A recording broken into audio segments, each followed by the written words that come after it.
Hey, and welcome to the D-Toxd Digest. Our podcast has been put together so that we can give you insights into life so that you can make every moment matter.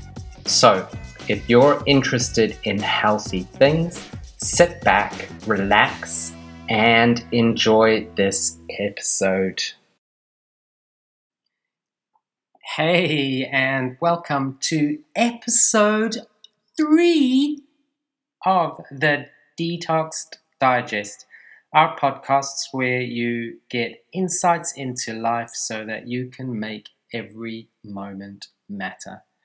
My name is Gareth, and I am one half of D-Toxd, which is a health retreat out here in Spain where we help people do all things healthy. And we've put together our podcast to share some of the things that we think about and talk about at our retreat. And this episode is all about fuel.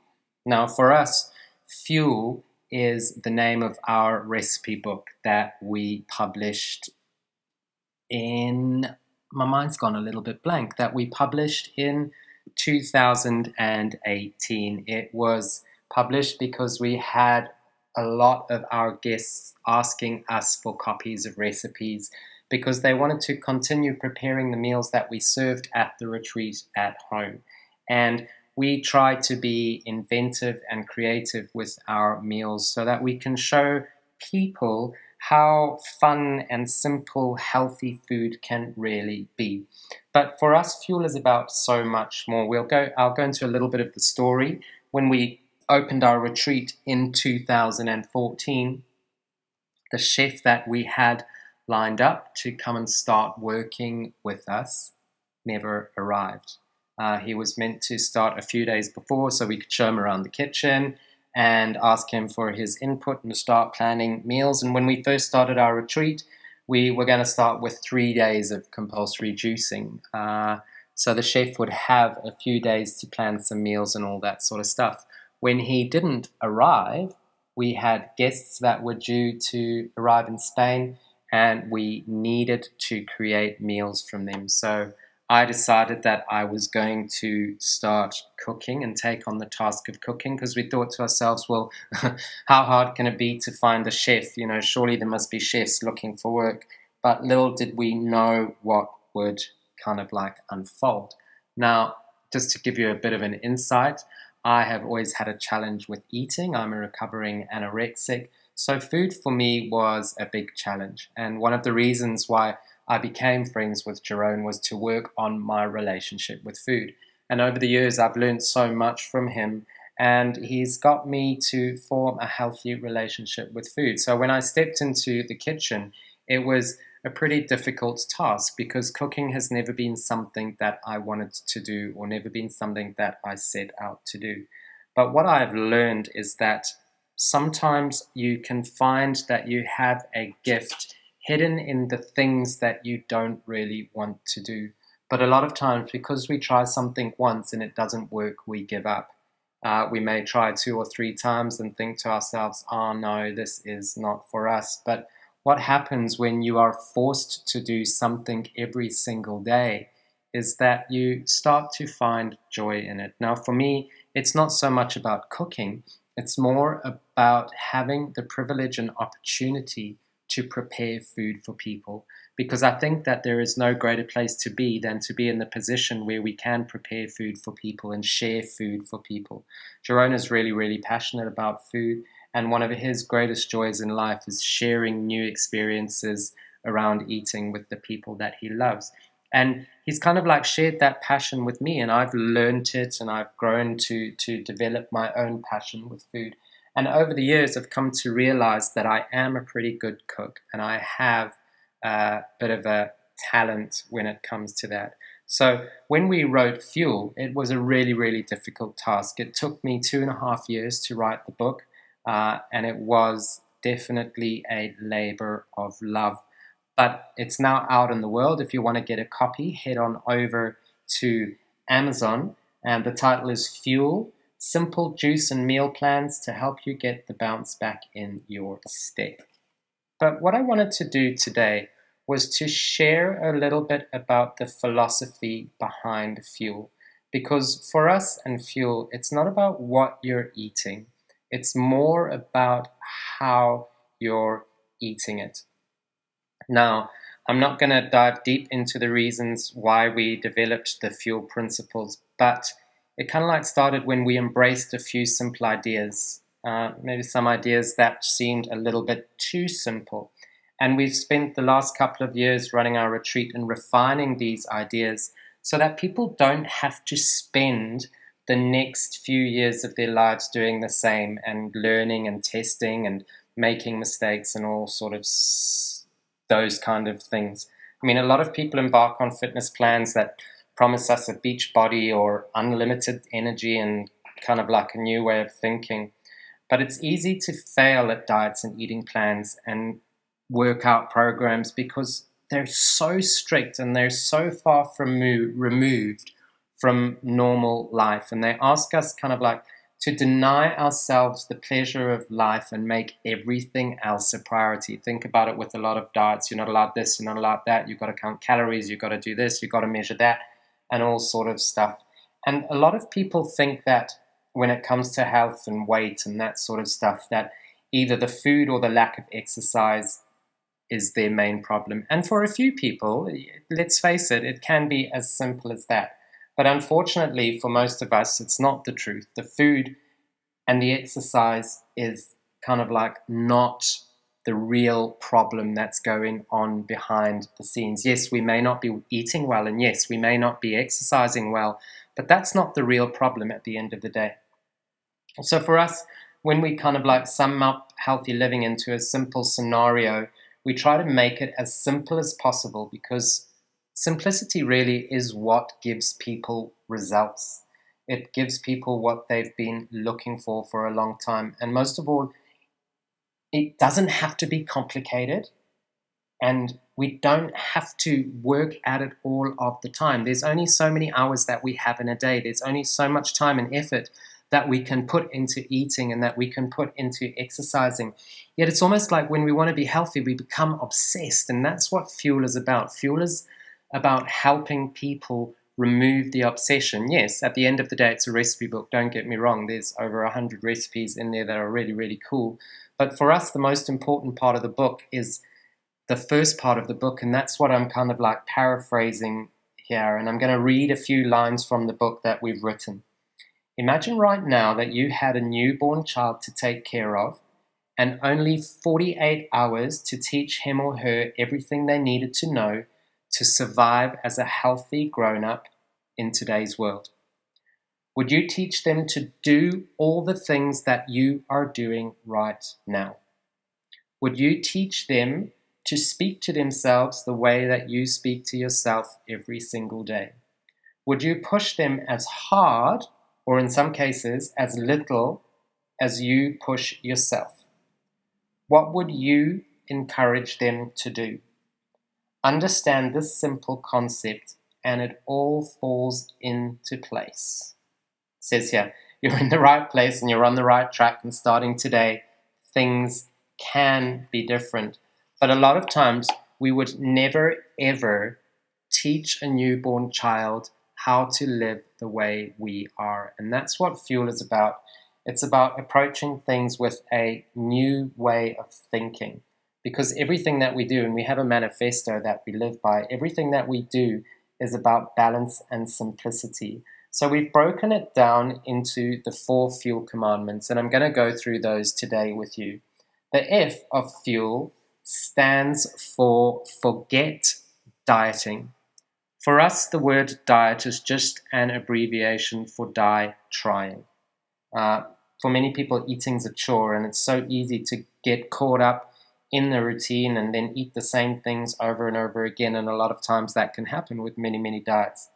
But eating can be exciting and it can be fun, especially when it comes to healthy food, because there is so many amazing ingredients out there.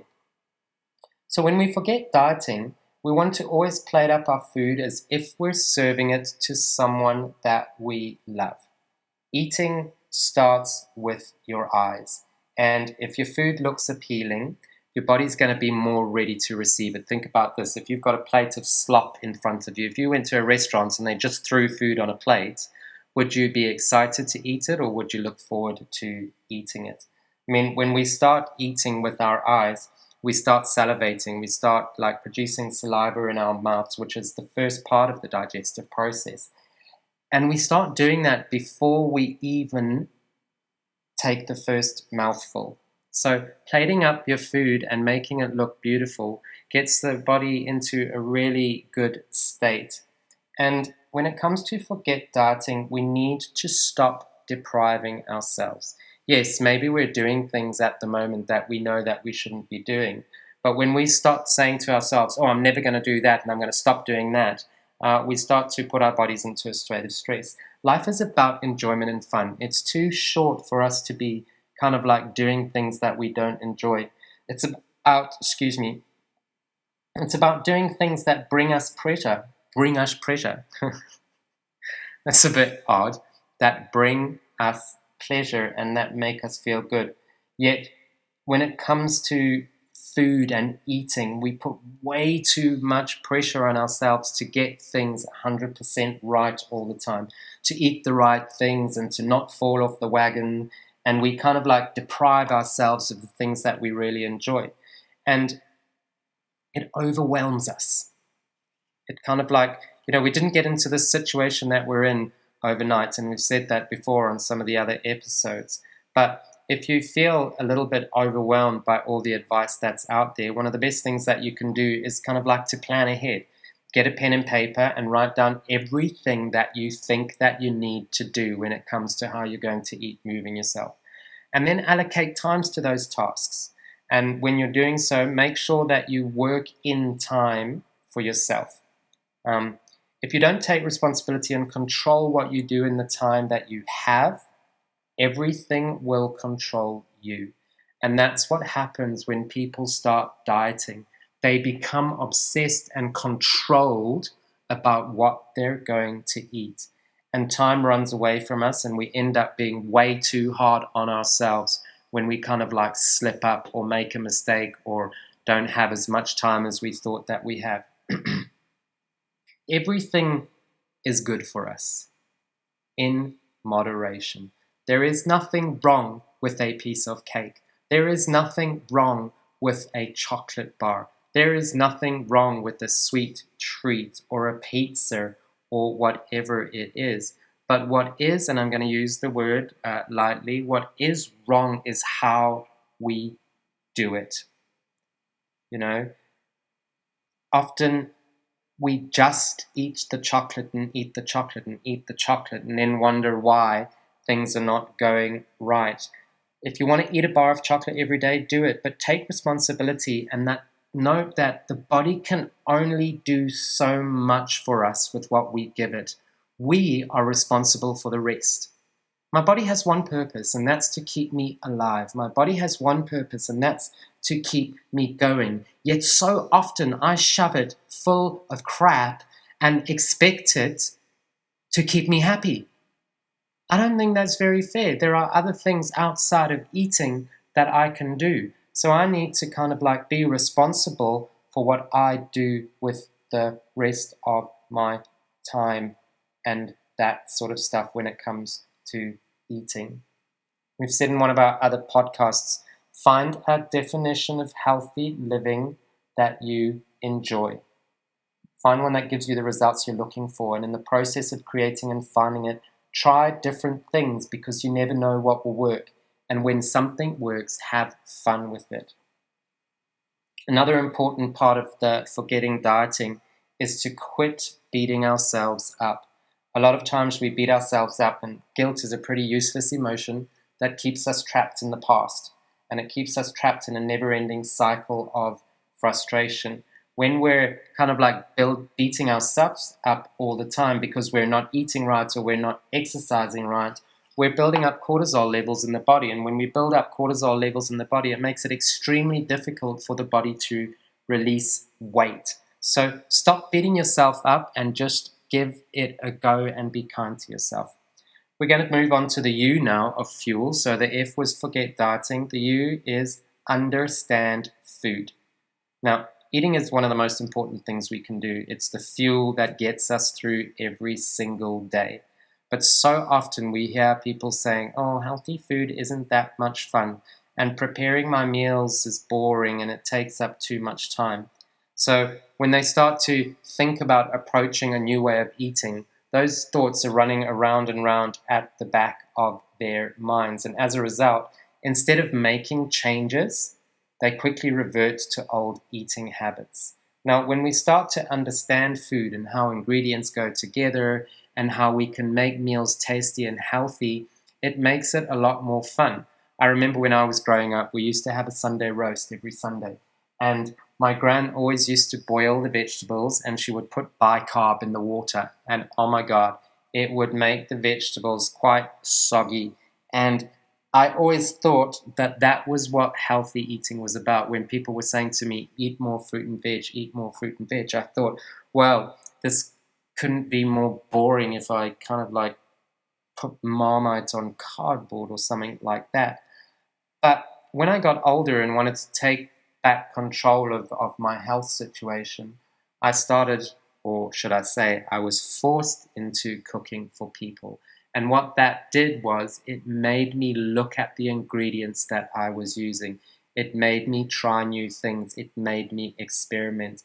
And that's why we have fuel today, is because of those experiments, because of those kind of like creative and inventive ways we found of putting supposedly boring ingredients together. Because when we know what we're putting into our food, it is a lot easier to make better choices. So many processed goods contain so many preservatives and sugars and all that sort of stuff, and it's just as simple to create something from scratch as it is to open a tin. Most of us don't even know where some of the ingredients come from, and we have like one simple rule of thumb when we cook anything or when I cook anything, and that's to say to myself, well, how many processes have been involved to get this ingredient that I'm about to put in my meal onto my plate?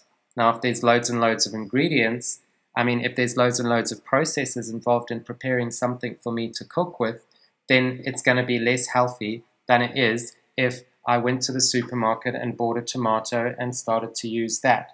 So when we start looking at that, we can start knowing what's in our meals and what's not hidden, because this is my opinion. Like sometimes I can be a bit of a conspiracy theorist when it comes to health. They put things in food that they don't tell us about. And yeah, that gets us to buy them again and again. So there can be a lot of hidden ingredients that we're not actually aware that we're eating. And let's face it, if you look at the ingredients label on some boxes of stuff that you buy, you can't even pronounce some of the bloody words. So when we understand and know what we're eating and understand our food, it's a lot easier to do. And an important thing is going back to basics. Like we've said in the book, and I'm going to read this directly for you. Sometimes becoming healthier is as simple, and we use the word simple, not easy, as unlearning old habits and creating new ones. As humans, we often complicate things unnecessarily. We read stuff online and get overwhelmed. We see conflicting information and get confused. And now here's the thing, I'm just going to dive in here. Here's the thing with information. If I'm not willing to make a change, I'm going to believe whatever information suits my needs right now, or what suits my lifestyle. I'm always going to find conflicting information. So going back to basics and just finding something that works for you, good fresh food, regular exercise, plenty of water, and great company are the key ingredients for a healthy and happy life. So try them. So those are the first two. I'm going to end this episode off here because it's a pretty big topic and I don't want to kind of like overwhelm you with loads of information. So we've gone into the fuel commandments today. The F stands for forget dieting. It's about time we started to learn to enjoy food again. And the U stands for understand food. Now, if you've liked this episode, please comment on it, share it, and subscribe to it. And if you have any questions, please don't hesitate to leave them. And you never know, we might just use them in a future episode. So thanks for using this episode. Thanks for listening to this blah blah blah. Have you ever tried to talk and then some of your words don't come out? It's well frustrating. But anyway, thanks for listening to this episode. I hope you join us for the next one, where we will go into the E and the L of fuel and share our fuel philosophy with you. Take care and see you soon. Bye. Bye.